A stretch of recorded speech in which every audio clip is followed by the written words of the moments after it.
오늘 우리가 읽었던 사무엘상 21장부터는 이제 본격적으로 사울 왕을 피해서 도망다니는 그 다윗이 도망다니는 도피 생활이 시작되는 곳입니다. 도피 생활이라는 건 참 힘들죠. 힘든 생활이에요. 도피 생활이라는 게. 언제 어디서 잡힐지 모르는 늘 그런 그 불안한 생활이고 고통의 시간일 거예요. 저는 도피 생활이라는 걸 한 번도 경험해 보지 못했지만 미루어 짐작하건대 그런 것 같아요. 그것도 이 단계는 최고의 권력자 사울왕의 눈을 피해서 다닌다. 그거는 더더욱 아마 힘들었을 거예요. 다윗을 그 사람들이 좋아는 했지만 권력에서 쫓겨나 도망다니는 다윗이고 또 왕이 공개적으로 다윗을 체포하라는 명령이 내려진 상황이잖아요. 그러니까 누가 언제 다윗을 신고할지 모르는 그런 이 환경에서 다윗이 하루하루 지내는 게 도피 생활이 아마 피 말리는 시간이었을 거예요. 제가 예전에 이제 좀 시간은 좀 지났지만은 예전에 지금 우리가 이제 토요일 날 무료급식 봉사를 하잖아요. 그 가운데서 이제 노숙인 분들도 가끔 와요. 노숙인 분들도 와서 이제 이렇게 식사도 하면서 이제 제가 잠깐 얘기할 그 때가 있어서 내가 몇 분을 이렇게 얘기하는데 기억에 남는 분이 몇 분 계세요. 우리는 보통 노숙인이라 그러면은 이거 그냥 처음부터 어릴 때부터 그냥 그렇게 어렵게 자란 환경에서 노숙인이 된 거라고 생각할지 모르지만은 그게 아니에요. 어떻게 보면 노숙인들 분들 가운데서도 한때 잘 나갔던 분들이 꽤 있어요. 그래서 사업을 하신 분들도 많이 계시거든요. 그냥 함부로 우리가 생각하면 안 돼요. 제가 예전에 한 300명의 종업원을 이끌었던 중소 벤처 기업의 사장님을 한번 만난 적이 있어요. 노숙인이 돼서 우리 교회 와서 식사를 하게 됐는데 우연히 저하고 얘기를 하다가 제가 물었어요. 과거에는 어떤 일을 하셨습니까? 물었더니 자기는 예전에 한 300명이 넘는 그 종업원을 거느린 일꾼들을 회사원을 거느린 중소벤처 기업이었다고. 그런데 갑자기 사업이 안 좋아져가지고 부도가 났다는 거예요.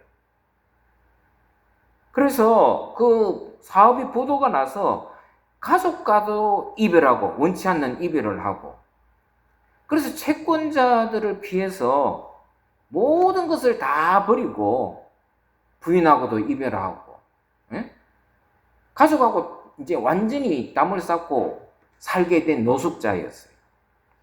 그래서 스스로 노숙자로 전락해가지고 수원역에서 이제 살게 되었는데 수원역 근방에서 살게 되었는데 그런 분들을 제가 몇 분 만났어요. 근데 그분들 보면 그 고달픔, 그 힘든 것은 말할 수가 없어요. 이루 말할 수가 없어요. 생각해 보세요. 한때 잘 나갔던 사장이에요. 근데 그런 분들이 사업이 부도가 나고 어려움에 빠지고 그리고 그 채권자들을 피해서 자기가 가지고 있던 걸 완전히 내려놓고 도망 다니는 거예요.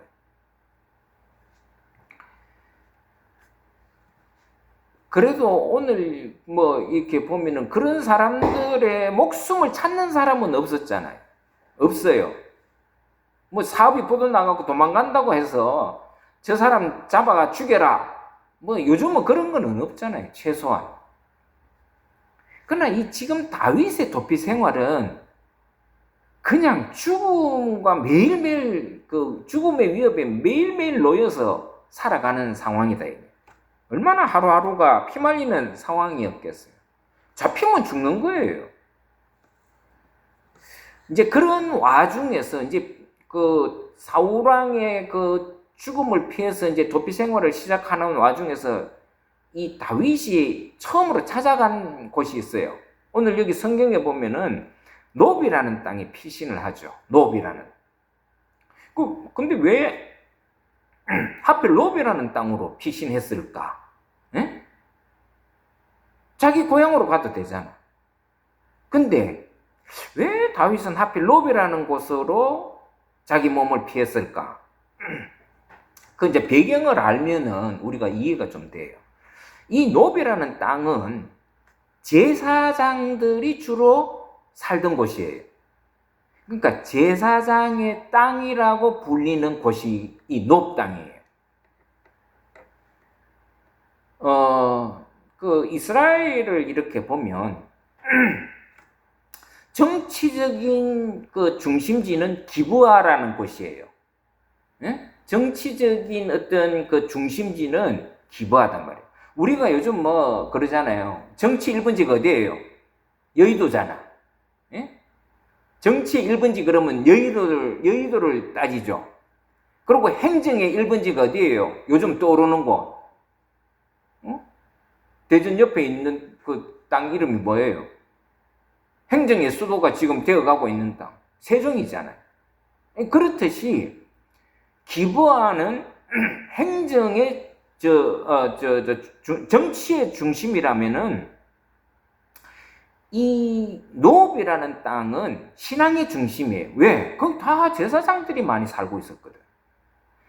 그렇게 그 땅을 향해서 다윗은 도피를 하게 돼요. 그럼 왜 그러면 다윗은 제사장들이 모여 사는 땅으로 제일 먼저 피신했을까? 이제 여기에는 이유가 있는데 그게 뭐냐면은 거기에는 성막이 있었어요. 하나님의 제단이 모셔져 있는 성막이 있는 땅이 노 땅이었어요. 그러니까 하나님의 성막이 있으니까 제사장들 그런 사람들이 그 땅에 모여서 예배드리는 곳이었다는 거예요. 이 말은 뭘 의미합니까? 다윗이 가장 먼저 피신할 곳으로 찾았던 곳은 바로 자기의 참 의지가 되는 의지처가 있는 하나님의 성막이 있는 곳으로 제일 먼저 간 거예요. 그러니까 그 절박한 때와 시간에 다윗은 다른 데를 찾지 않았어요. 다른 뭐 기브아나 자기를 낳아준 땅, 고향이나 이런 데를 안 찾았다 이거. 또 자기를 지지하는 사람들이 모여 있는 곳을 안 찾았다 이거. 자기 지인에게 안 찾고 자기를 도울 만한 사람을 찾은 것도 아니에요.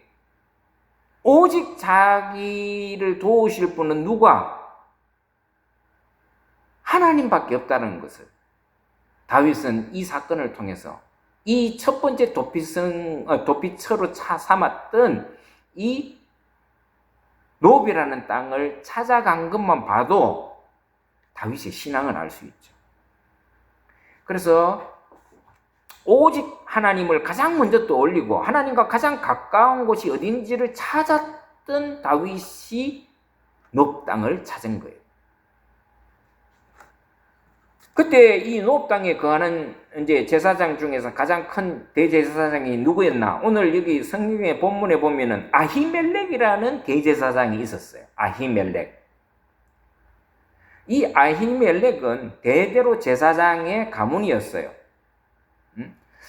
이게 뭐 기록에 의하면은 엘리 제사장의 아마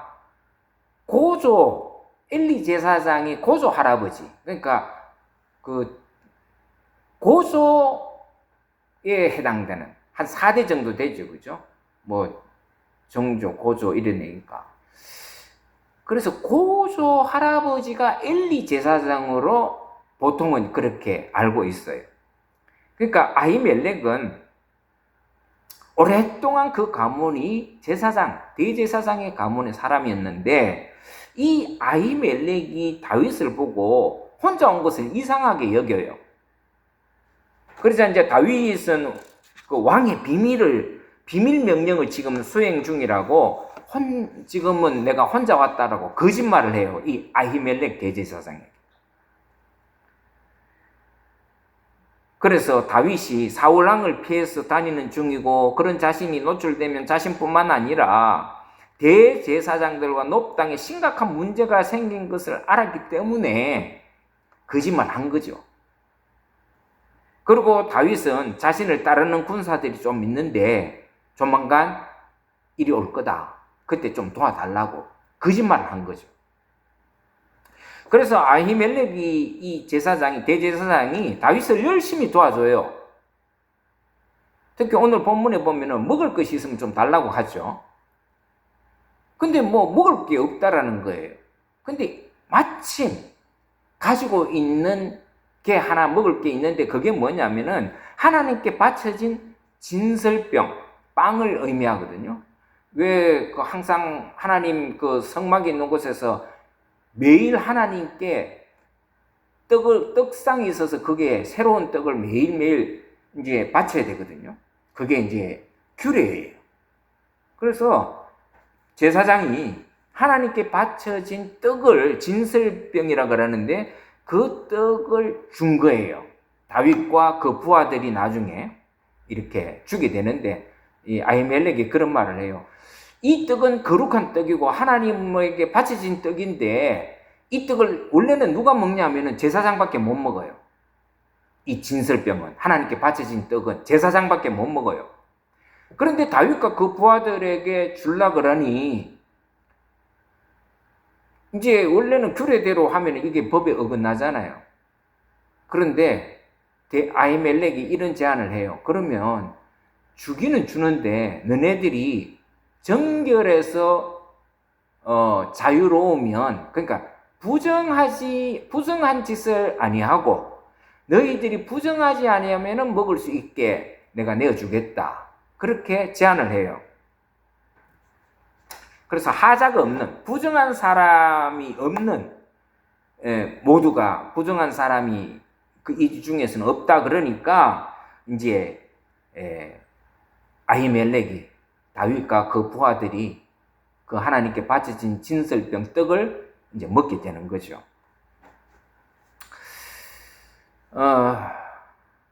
그런데 이 일로 인해 가지고, 그러니까 아히멜렉 대제사장이 다윗과 다윗을 따르는 사람들에게 하나님께 바쳐진 진설병을 먹게 한 이 사건으로 인해서 사무엘상 22장을 나중에 보겠지만은 22장을 보면은 그 놉 땅에 거한 그 제사장 중에서 85명, 엄청나죠, 그죠? 이 85명의 제사장들이 몰살을 당해요. 몰살을. 누구한테? 사울왕한테. 왜냐? 오늘 본문에 잠깐 그 이름이 언급이 나오는데 그 놉 땅에 같이 살고 있었던 도액이라는 사람이 있었어요. 이 도액이라는 자가 사울왕의 측근이었던 것 같아요. 근데 이 사람이 이미 그 사람은 다윗에 대한 정보를 좀 알고 있었겠죠. 사울왕이 죽이기로 작정한 사람, 그리고 그런 사람을 보고하라고 그 명령을 내렸기 때문에, 전국에 명령을 내렸기 때문에 이 도액도 사울왕의 측근이었기 때문에, 오늘 본문이 나오잖아요. 측근이 있었기 때문에 아마 그 사실을 알고 있었던 것 같아요. 그래서 다윗이 사울왕의 비밀을 수행하기 위해서 온 게 아니라 도피자로, 도망자로 이곳에 온 걸 알고 사울왕에게 고자질을 합니다. 다윗이 여기 있다고. 그 결과 아무것도 모르는 이 다윗을 도운 아히멜렉을 비롯해서 제사장 85명이 이 놉 땅에서 몰살을 당해버려요. 괘씸하다고, 다윗을 숨겨줬다고, 도와줬다고. 그러니까 제사장, 오늘날로 말하면 한 목회자들 한 85명을 그 자리에서 다 죽여버려요. 다윗을 도왔다는 이유로. 그래서 다윗이 자기 안위를 위해서 거짓말을 했잖아요. 솔직하게 얘기를 해줬어야 되는데 처음에 거짓말을 한 거잖아요. 그 거짓말 때문에 아히멜렉이 도와준 거잖아요. 아마 알았으면 조금 조심했을 거예요. 근데 다윗이 거짓말하는 바람에 당연히 도와줘도 되는 줄 알고 아마 도와줬을 것 같아요. 근데 이 거짓말이 엄청난 불행을 몰고 오게 된 거예요. 여기서 우리가 한 가지 알아야 될 건 뭐냐면은 아무리 선의의 거짓말이라도 거짓말은 하면 안 된다. 수많은 사람에게 위험에 빠뜨릴 수 있기 때문에 거짓말은 조심했어야 된다. 아무리 선의의 거짓말이라도. 진실말을 말해라 이 말이에요. 우리가 살아가는 데 있어서 진실만을 말하면 살아가라 이거예요. 다윗으로 보면은 자기가 위험하니까 거짓말 할 수 있잖아요. 자기도 살고 자기를 따르는 사람도 살고 하기 위해서. 근데 그렇다 하더라도 거짓말 해서는 안 됐어요. 솔직하게 얘기했어야지. 그래서 이런 그 사건을 기록한 것은 이 거짓말은 정말 위험한 결과를 초래한다. 또 거짓말은 거짓말을 낳잖아요. 그 결과는 뭐냐? 수많은 사람들이 희생될 수 있다라는 것을 우리에게 교훈을 주는 거예요. 그래서 오늘 이 사건으로 인해서 후에 엄청난 피바람이 불어요. 제사장 85명이 적은 숫자입니까? 다 죽어요. 피 흘립니다. 근데 이제 이 사건으로 인해서 나중에 다윗이 굉장히 후회해요. 자기가 거짓말한 거에 대해서. 그게 어디 나오냐면은 사무엘상 22장 22절에 나와요. 거기에 보면 이런 말이 기록되어 있어요. 그날에 내가 반드시 알았나니, 그날이 언제예요? 제사장이 죽는 그때예요. 그가 사울에게 고할 줄을 내가 알았노라. 내가 아버지의 집에 사람 죽은 것이 바로 다 나로 말미암았다 라고 고백하고 후회를 해요. 자기 때문에 죽었다는 걸 후회하는 거죠.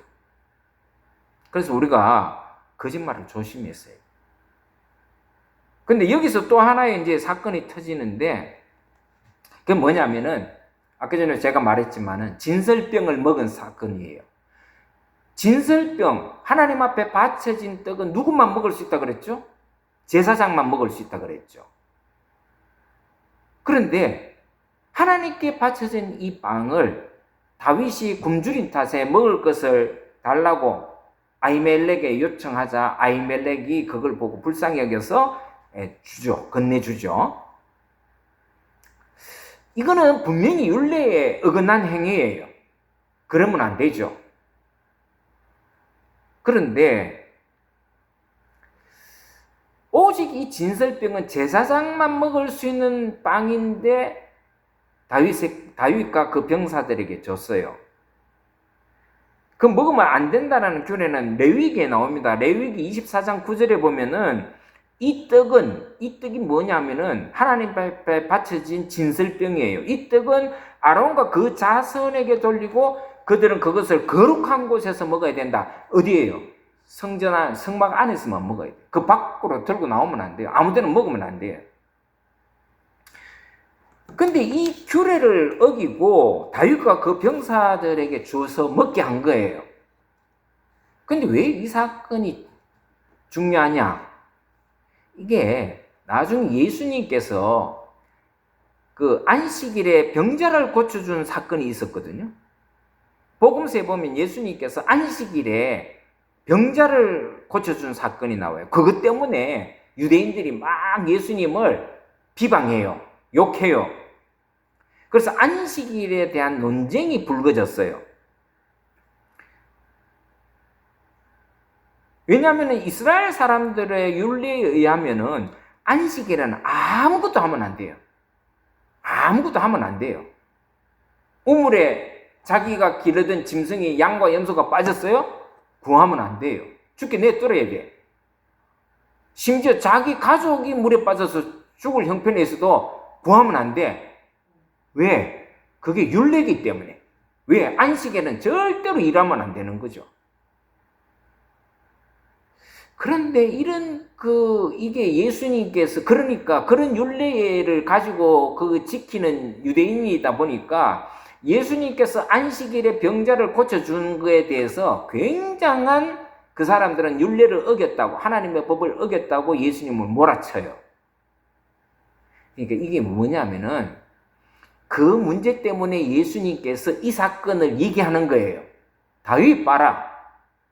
다윗도 제사장밖에 못 먹는 진설병을 먹지 않았느냐? 그러면서 그 얘기를 꺼내요. 그 근거가 되는 게 오늘 이 말씀이에요. 뭐냐면은 우리가 하나님의 규례가 있지만 하나님의 규례가 우리 인간에게 고통을 주려고 있는 건 아니다라는 거예요. 사람을 살리려고 율례를 주신 거고 십계명을 주신 거고 그걸 지키라고 했지. 사람에게 고통을 주고 말이죠. 힘들게 하기 위해서 율례를 줬냐? 아니다라는 거예요. 그래서 우리가 문자주의에 빠지면 안 돼요. 성경에 기록된 말씀을 문자적으로 해석해버리면, 다 그렇게 해석해버리면, 여러분, 우리는 살아날 사람 아무도 없어요. 십계명이 뭐라 그랬어요? 살인하지 말라 그랬잖아요. 예수님께서 뭐라 그랬어요? 음욕을 품는 자마다 살인한 거다. 그럼 우리는 살아날 수가 없어요. 돌에 맞아 죽어야 돼요. 그래야 되겠냐? 그게 아니다. 하나님께서 십계명을 주시고 여러 가지 613가지의 규례를 주신 것은 우리 인간을 힘들게 하고 고통에 빠뜨리기 위해서 주신 게 아니라 살리게 하기 위해서, 우리 인간이 바르게 살도록 하기 위해서 주신 것이지 고통을 주려고 한 건 아니다라고 하는 게 이 교훈이라는 거예요. 그래서 어쨌든 다윗과 그를 따르는 병사들이 이 하나님께 바쳐진 그 떡을 먹고 힘을 얻잖아요. 힘을 얻었어요. 그리고 이제 다윗이 한 가지 더 요청하는 게 뭐냐면은 혹시 무기가 있으면, 내가 이렇게 바쁘게 오다 보니까 무기를 못 가졌는데 무기가 있으면 무기를 좀 구해줄 수 있느냐, 그렇게 요청을 했어요. 근데 마침 그 노브 땅에 과거에 그 골리앗과 다윗이 싸운 적이 있었잖아요. 근데 다윗이 골리앗을 무너뜨리죠. 근데 그 골리앗을 죽이면서, 물리치면서 그 골리앗이 가지고 있었던 칼을 이 노브 땅에 있는 제사장들이 보관을 하고 있었던 것 같아요. 특별히 제사장이 입는 에봇에서 잘 싸서 보관을 하고 있었던 것 같아요. 그러면서 마침 네가 예전에 골리앗과 싸워서 이겼을 때 그 골리앗 장군이 가지고 있던 칼이 지금 여기 있는데 그거 줄까? 이렇게 이제 물어본 거예요. 그게 오늘 구절에 나오잖아요. 아마 이런 걸 봤을 때는 다윗이 골리앗과 싸워서 이겨가지고 골리앗이 가지고 있던 칼이 그 땅에 있었던 걸 아마 몰랐던 것 같아요. 아무것도 몰랐던 것 같아요. 근데 하필이면 골리앗의 칼이 거기 있었어. 그리고 제사장이 입는 특별한 옷이 있거든요. 에봇이라고 하는. 이 거룩한 옷이에요. 거기에 이렇게 쌓여서 보관되고 있으니까 너 그거 가질래? 내가 그거 줄까? 그래 물어본 거예요. 그랬더니 다윗이 얼마나 기뻤겠어요. 얼른 달라고. 예? 그래서 다윗은 골리앗의 칼을 얻게 된 거예요. 여기에는 중요한 상징이 하나 있어요. 그게 뭐냐면은, 첫째는 골리앗의 칼은 하나님께서 그 적과 싸워서 이기게 하셨던 승리의 기념물이잖아요. 응? 그러니까 하나님께서 골리앗과 싸워서 이기게 한 승리의 기념물이 골리앗의 칼이었거든. 그걸 얻게 된 거예요. 두 번째로는 거룩한 에봇이라는 성스러운 옷에 보관하고 있었어요. 여기에서 우리에게 주시는 교훈이 있어요. 그건 뭐냐면은 하나님께서 우리를 위해서 싸우시고 승리하신 것을 잊지 말고 기억해야 된다는 거예요. 근데 여러분, 우리는 어때요? 우리는 항상 하나님이 우리에게 베푸신 은혜를 너무 쉽게 잊어버려요. 너무 우습게 잊어버려요. 아마 이 다윗이 노브 땅으로 가서 노브 땅에서 이런 것들의 이 상황을 경험하게 된 것은 아마 하나님의 뜻이 있었던 것 같아요. 하나님이 인도하심이 있다고 봐요.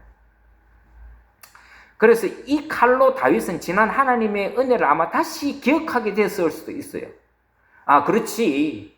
하나님께서 함께 해주셔서 저 골리앗을 이기고 그 전쟁에서 승리하게 하신 하나님을 내가 다시 한 번 더 생각했다라는 거죠. 그거 생각 안 할 수가 없죠.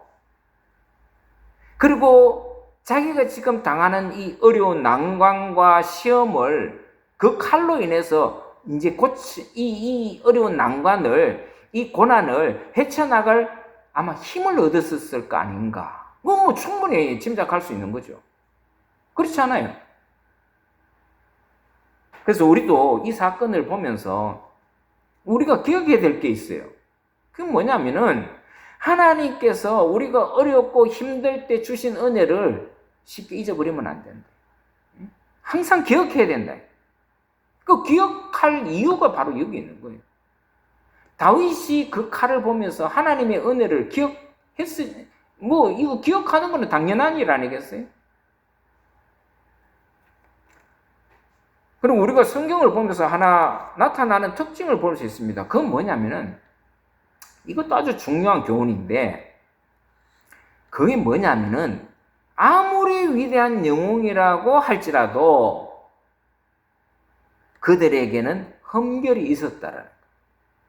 응? 다윗이 이스라엘의 왕 중의 왕이잖아. 위대한 지도자잖아. 그래도 그들에게는 흠결이 있어요. 실수도 하고 상처도 있고 나약한 모습들도 다 가지고 있었어요. 거짓말도 했잖아요. 대제사장 앞에 거짓말을 한다는 게 이거 보통 죄가 아니잖아요. 근데 다윗이 거짓말했어요.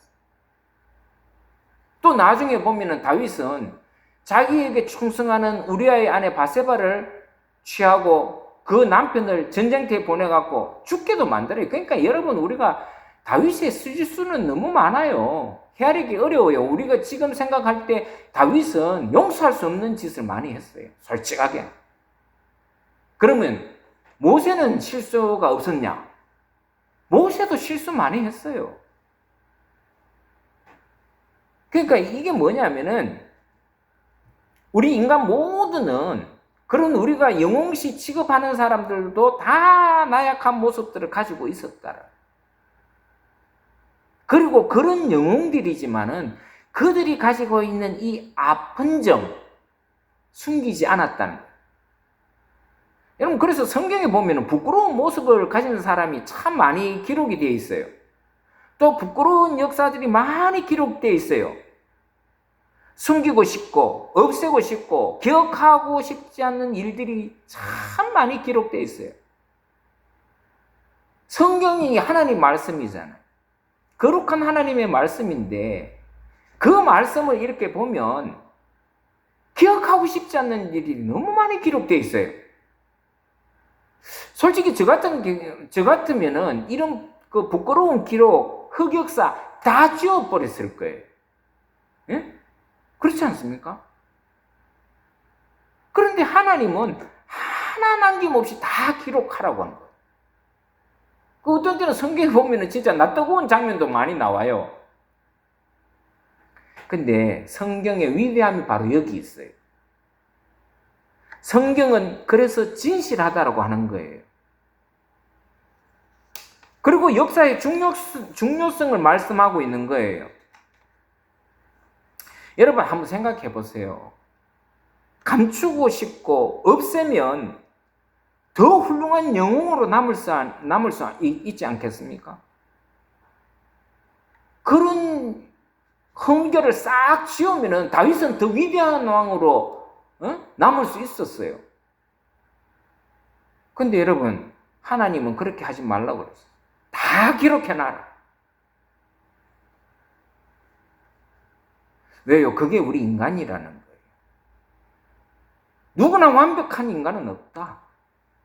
너가 말하는 위대한 다윗왕 영웅이지만 그들에게도 다 흠결이 있어.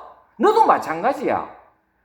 그래서 저도 항상 얘기하잖아요. 이 김 목사가 완벽한 사람은 아니다. 여러 가지 부족한 점이 많은 목사다. 그걸 여러분들이 인정해야 돼요. 저도 인정해야 돼요. 그런데 왜 그렇게 다윗이나 모세나 또 위대한 선지자 엘리사나 이런 사람들의 이 나약한 분들을 다 기록하고 있느냐? 예? 심지어는 자기 자부하고도 몸을 썩는 그런 참 어떻게 보면은 도덕적으로 불완전한 롯 보세요. 자기 자부하고 잠자리를 같이 하잖아요. 그러니까 그런 부정하고 도덕적으로 완벽하지 않는 사람들, 그 사람들이 쭉. 아브라함은 어때요? 이 믿음의 조상이라는 아브라함도 자기 아내를 아이고 우리 누이라고 속여가지고 아비멜렉 왕에게 줘버리잖아요. 이런 사람이 어디 있어요? 그런 사람을 우리가 믿음의 조상으로 섬긴다는 거. 그게 뭘 말하느냐? 그런 실패와 흠결이 많은 사람임에도 불구하고 하나님은 그들을 높이시고 쓰시고 은혜를 베풀어 주신다. 우리가 이 사실을 기억하고 살아야 돼요. 그리고 우리도 또한 이 하나님의 그런 은혜를 구하면서 살아가야 됩니다. 흠결이 많고 부족한 게 많지만 우리가 하나님을 향한 그 믿음으로 살아갈 때 그 부정하고 부끄러운 다윗, 모세, 아브라함 같은 사람도 하나님께서 쓰시잖아요. 왜 썼겠어요? 그들은 자기 잘못을 알았어요. 그리고 하나님께 은혜를 구했어요.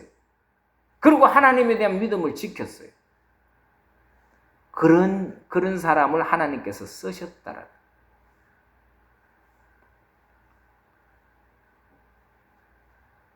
하나님은 승리한 다윗만 아니라 실패한 다윗도 버리시지 아니하신 하나님이시다. 잘 나갈 때도, 잘 못 나갈 때도 하나님은 우리를 버리지 아니하신다. 중요한 게 뭡니까? 그 사실을 알고 우리가 잘못한 거 있을 때는 늦지만은 때로는 늦었으라도 회개해야 돼요. 다윗은 다 회개했어요. 그때는 몰랐고 그때는 숨겼지만 이거 내가 잘못한 거구나. 바세바 사건도 이게 내가 하나님 앞에 범죄한 거구나. 나단 선지자가 너 그거 잘못된 거야. 신앙적으로 하나님 앞에서 죄 지은 거야. 그랬을 때 어떻게 했습니까? 나단 선지자가요. 다윗의 그 죄를 고발할 때 나단 선지자는 궁중 선지자가 아니었어요. 저 어디 이름 모를 시골에서 활동했던 선지자예요. 다윗이 마음만 먹으면 죽일 수도 있었어요. 근데 그 얘기를 듣고 다윗은 어떻게 했어요? 죽이지 않고 오히려 자기 침상에서 그 침상을 적실 정도로 눈물을 흘리면서 회개했다라는 거예요. 그게 중요한 거죠. 우리도 때로 실패할 수 있고 실수할 수 있고 넘어질 수 있어요. 누구든지. 그러나 그럼에도 불구하고 다윗처럼 하나님을 끝까지 바라보고 또 때로는 회개하면서 하나님을 의지하고 믿음을 가지고 하나님의 은혜를 구할 때 하나님은 버리시지 않으신다. 하나님은 우리를 버리시지 않는다. 그런 사람을 하나님께서 외면하거나 너 잘못했지, 너 죽을 죄를 지었지, 그러면서 하나님께서 완전히 그를 멸망하지 않게 하시고 오히려 그 죄에서 구원해 주시고 은혜를 베풀어 주시고 하나님의 보좌로 이끌어 주신다라고 하는 사실을 우리가 이 사건을 통해서 기억해야 된다. 나중에 결국 다윗이 승리의 삶을 살죠. 우리가 이제 다윗의 앞으로 도피 생활을 보면서 거기에서 겪는 여러 가지 문제를 볼 거예요. 결국 그것도 우리의 삶과 일치해요. 우리도 그렇게 살아가는 거 있으니까. 그러나 그 속에서 하나님이 우리에게 주시는 그런 교훈, 그 하나님의 은혜를 우리가 하나님 말씀을 통하면서 또 다윗의 삶을 보면서 위로를 받으시고 절망하지 않고 항상 하나님을 바라보고 하나님의 은혜를 구하며 사는 우리가 될 줄, 또 되어야 될 줄 믿습니다. 우리 한번 기도하겠습니다.